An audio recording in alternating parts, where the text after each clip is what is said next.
To capture prey, it relies on muscle power, coiling around its victim and squeezing the breath out of it. And a large snake needs large prey. The biggest rodent in the world fits the role.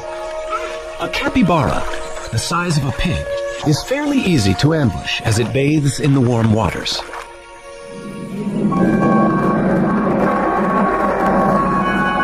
The snake must have teeth strong enough to hold on to such lively prey, and be ready to loop its body tightly around the capybara to avoid being bitten or scratched.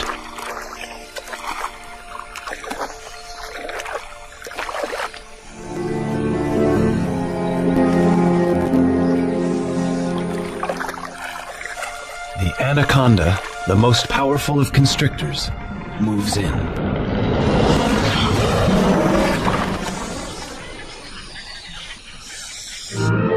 Look out, Jimmy. Hold that head, hold it. I hear Jimmy's cries for help.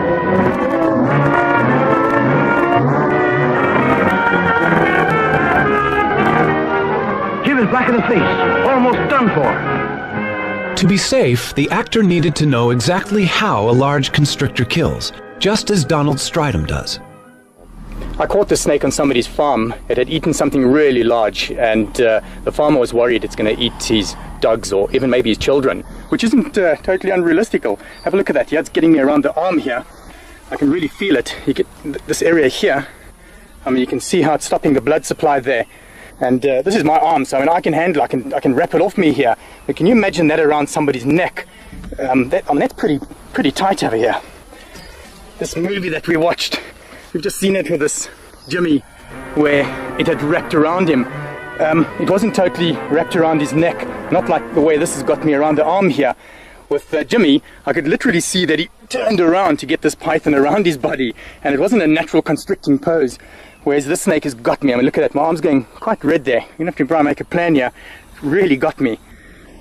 One thing I got right in the movie was that the python, like many other non-venomous snakes, are ambush animals. They will lie in ambush for their prey. It'll lie there, wait for the animal to come past, strike at it, bite it, and hook it with those 100 needle-sharp teeth. It then throws coils around this animal while it pulls the animal into the coils.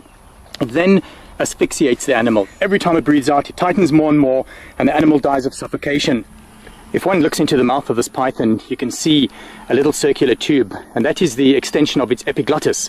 And it's very useful for a snake to have this, because what happens is, when it swallows, that'll extend right out of the mouth, and so it can still breathe while it's got a full mouth of antelope. I think the snake deserves to be released now, so not to stress it too much, I'm going to release it here in the bush. And this looks ideal here. And as soon as I let the head go, that's it, I can feel the coils have immediately relaxed on me there. And the snake just wants to get away. Straight into the bush there. Wow, look at that arm. This arm's gone really quite red there. What a relief to have that off. This is great. I love letting snakes go back into the bush. It's such a nice feeling. You can do something for them as well. It's a nice feeling for me, and hopefully for the snake.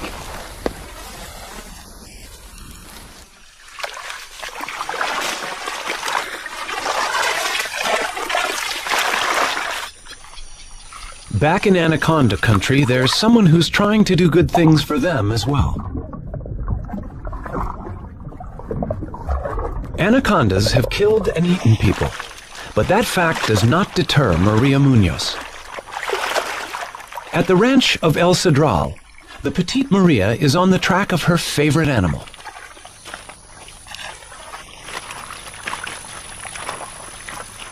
She works with her assistant, Ramon. A snake longer than 10 feet always requires 2 people for safe handling. How many males do we have? It's the breeding season for anacondas, and Maria recognizes this group as small males. She hopes they will lead her to the much larger females somewhere nearby. The males are placed in bags to keep them out of the way. The female they find is 13 feet long. Maria uses a trick to calm it down. No. She dips its head in the mud so it can't see. very quiet. Y le vas a poner en la cabeza. Beautiful. For several years, Maria has been studying how anaconda populations here live and vary. The tail. I'd like to know is new one or she had a mark. Let me see the quack. Good. It's a new female for us. That means there are more than 900 anacondas, green anaconda in this ranch. Before Maria began her work, no one knew how many anacondas could live here. Now, by taking blood samples for DNA, she is also getting some idea about how they are related. But of course, she still needs to know how long these giants are. Her personal best is nearly 20 feet, about 10 feet short of the world anaconda record.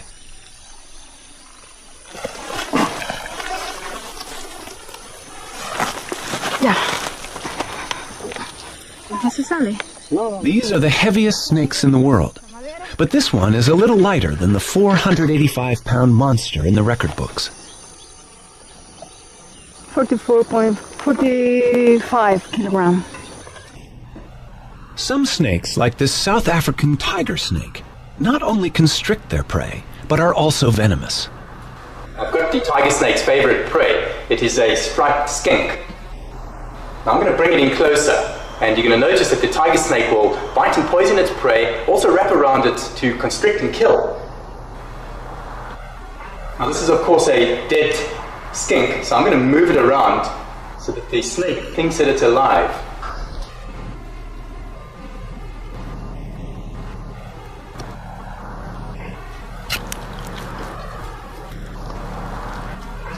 The tiger snake's venom is weak, so it needs to grip the lizard firmly, not only to prevent escape, but to limit the risk of damage to itself during a struggle.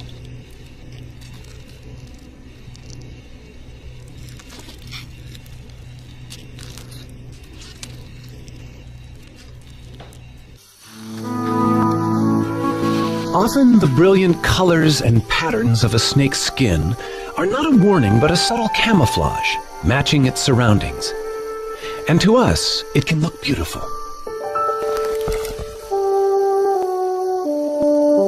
Scales come in endless varieties of shape and structure.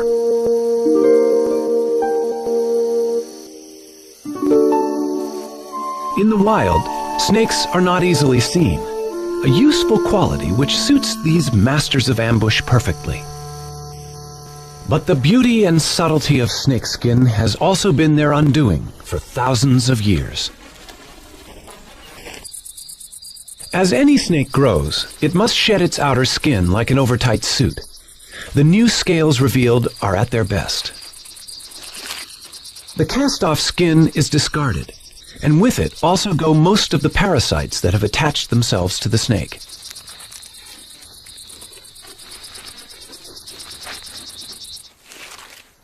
The regular shedding of dead skin has special significance for rattlesnakes. Each time a rattlesnake slips out of its old skin, its rattle gains another section at the base. The rattle is a series of loose-fitting interlocking scales that, when shaken, produce a sound that warns large animals not to step on the snake.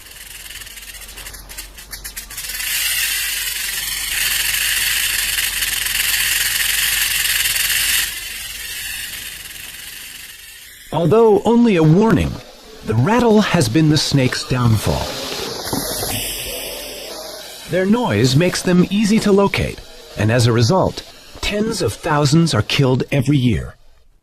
I hate rattlesnakes.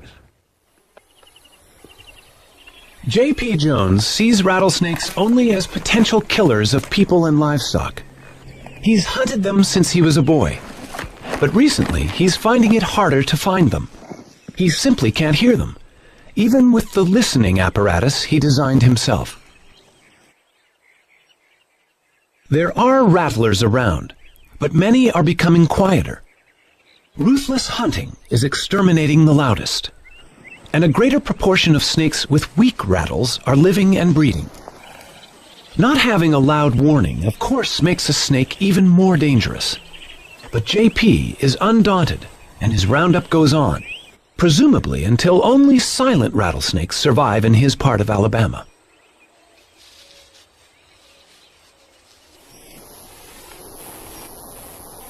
Yeah, I've been doing this for a long time.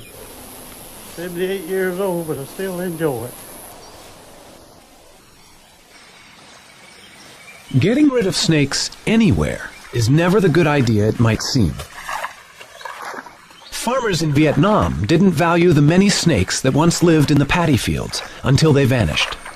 The snakes were trapped for food, and the rice crop was attacked by rats.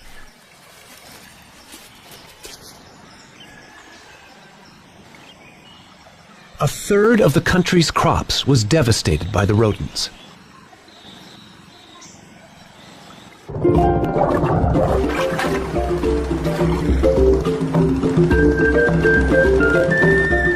Only the return of natural predators, such as pythons, could save the farmers' livelihoods.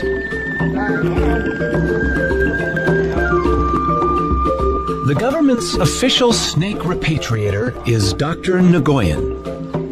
He's bringing snakes to the village where he was born. And he knows how important it is that children, as well as the farmers, realize how essential these harmless snakes are to their future.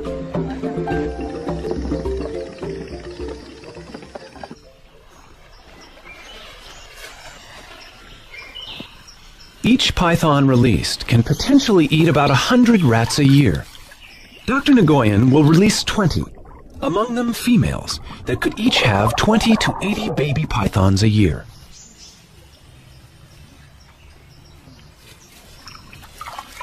In the battle against rats, each snake in a paddy field is worth far more than those that are sold to be eaten.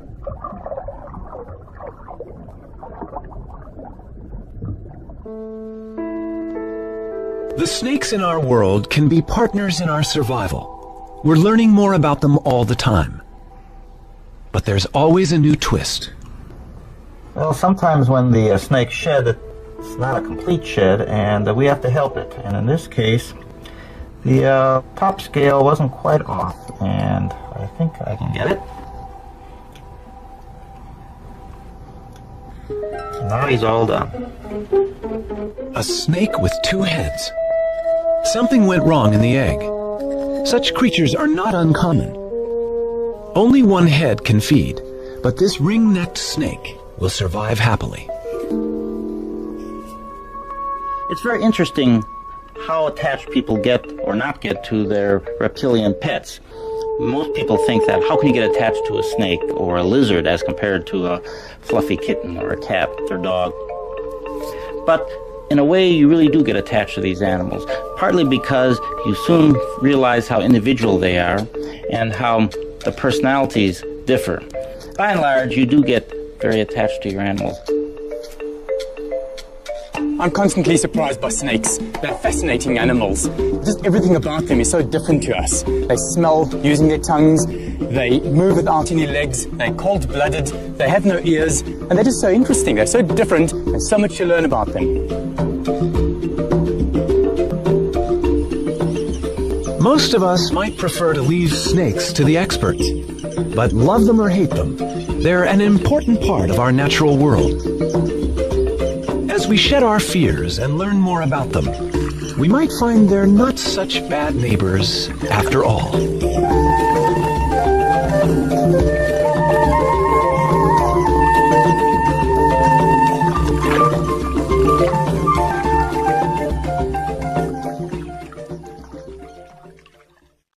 To learn more about what you've seen on this